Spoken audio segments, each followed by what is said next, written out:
సిరివెన్నెల సీతారామ శాస్త్రి గారు మిమ్మల్ని దత్తత తీసుకున్నారు అనేది మా అందరికీ కూడా కాస్త సినిమా పరిజ్ఞానం నేర్చుకుని కాలేజీలో ఉన్నప్పుడు తెలిసింది. అప్పుడే తెలియదు తీసుకోవడం తప్ప అంటావా? తప్పని నేను ఎప్పుడు ఒక గురు శిష్యుల సంబంధం దత్తత తీసుకునే స్థాయికి వెళ్ళిందంటే యాక్చువల్లీ అప్పటి వరకు ఉన్న అసిస్టెంట్ డైరెక్టర్లు అసూయపడే లాంటి ఒక సిచ్యుయేషన్. అరే నేను ఉంటే బాగున్నా ప్లేస్ లో ఇలాంటివి ఉంటాయి. ఎందుకంటే శాస్త్రి గారు అంటే అందరికీ ఒక ఆరాధన భావన, ఆయనతో ఒక పాట అయినా రాయించాలని ఆశ అందరికీ ఉంటుంది. బట్ ఈ విషయం మీ ఇంట్లో తెలిసిన తర్వాత మీ ఫాదర్ రియాక్షన్ ఏంటి, మీ పేరెంట్స్ ఏమన్నారు? దత్తత్ ఓన్లీ దత్తత్ కాంటెక్స్ట్ అంటే అంత అవసరం ఏంట్రా దత్తత తీసుకోవాలి? అసలు క్వశ్చన్ రాలేదు, డిస్కషన్ రాలేదు. ఓకే, అసలు ఏమనలేదా? అసలు అసలు అసలు టాపిక్ వచ్చిందా మీ ఇద్దరి మధ్యన? రాలేదు. After becoming director and successful director ఇంటికి వెళ్ళినప్పుడు ఆయన యాక్చువల్లీ మీరు సివిల్ సర్వెంట్ అవ్వాలని ఆయన అనుకున్నారు. మీ చేత సివిల్ సర్వీసెస్ ఎగ్జామ్స్ అవన్నీ కూడా రాయించారు. మీ యొక్క ఫస్ట్ సినిమా ఆయన చూసినప్పుడు కనీసం ఇంటి నుంచి అప్లాజో లేకపోతే కనీసం క్రిటిసిజం వస్తుంది కదా సార్?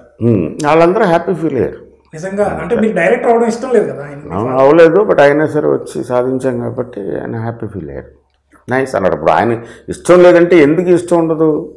మనం పాడైపోతామేమో, అక్కడికి వెళ్ళి ఫెయిల్ అవుతామేమో, ఫెయిల్ అయిపోతే ఈ రోడ్ల మీద తిరగాల్సి ఉంటుంది, అడుక్కు తినాల్సి ఉంటుంది, ఒక సెక్యూరిటీ ఉండదు లైఫ్ కానీ ఒక కన్సర్న్ తోటి చెప్తారు తల్లిదండ్రులు ఎప్పుడైనా సరే.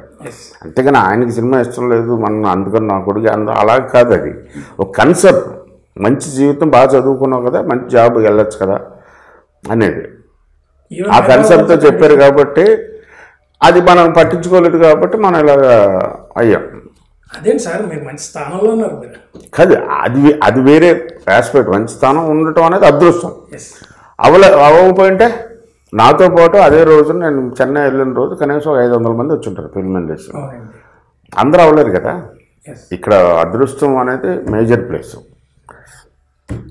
అదృష్టం అంతే, అవన్నీ సెకండరీ, మన చేతిలో ఏం లేదు. ఓకే, పసుపులేటి వెంకట బంగారరాజు గారు మీ పేరు. కృష్ణవంశీగా ఎలా మారారు? మీ నాన్నగారు పెట్టిన పేరు అనే ఒక చిన్న పొగరు ఎవరికైనా ఉంటుంది. సినిమా కోసం మార్చుకోవాల్సిన అవసరం ఎందుకు వచ్చింది? అంత అవసరం ఉందా? సినిమా కోసం మార్చుకున్నానని ఎవరు చెప్పారు నీకు? కృష్ణవంశీ అనే పేరు. అవును, సినిమా కోసం మార్చుకున్నానని ఎవరు చెప్పారు?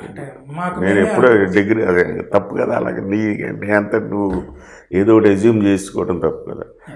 సినిమా కోసం మార్చుకోలేదు, ముందే డిగ్రీలోనే మార్చుకున్నాను. మీరు అఫీషియల్గా గెజెట్ అయ్యే ఉంటాయి. అయినప్పుడు ఎందుకు మనకి?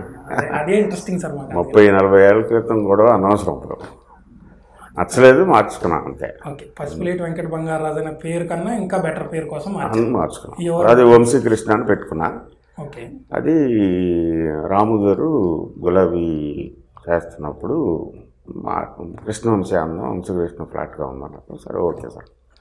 అప్పటికే పేర్లు ఏం లేదని తెలిసిపోయింది. అది మన పేరు వల్ల మనకేం ఉండదు. మనం చేసే పనుల వల్ల మన జీవితం, మన పేరుకి వాల్యూ రావాలి కానీ పేరు వల్ల మనకి వాల్యూ కాదు. అంటే మీ పేరు గురించి ఉన్న ప్రత్యేకత ఇంకా పెరగడానికి కారణం పులగం చిన్నారాయణ గారు గులాబీ మీద ఒక ఆర్టికల్ రాశారు సార్.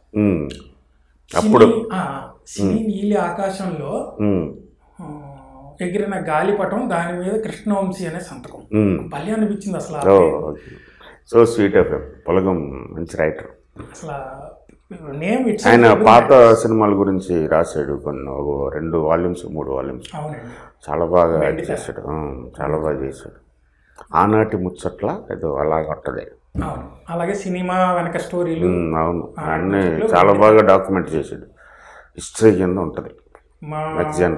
క్రియేటివ్ షార్ట్ ఫిల్మ్ మేకర్లు కావచ్చు, నవల్ రాయాలనుకున్న వాళ్ళు కానీ, సినిమా రాయాలనుకున్న వాళ్ళు కానీ, ఆదివారం వచ్చిందంటే చాలు సాక్షి మ్యాగజైన్ ఆయన రాయడం ఆపిన దగ్గర నుంచి మేము సేల్స్ తగ్గిపోయినని మాకు మేమే అనుకుంటున్నాం.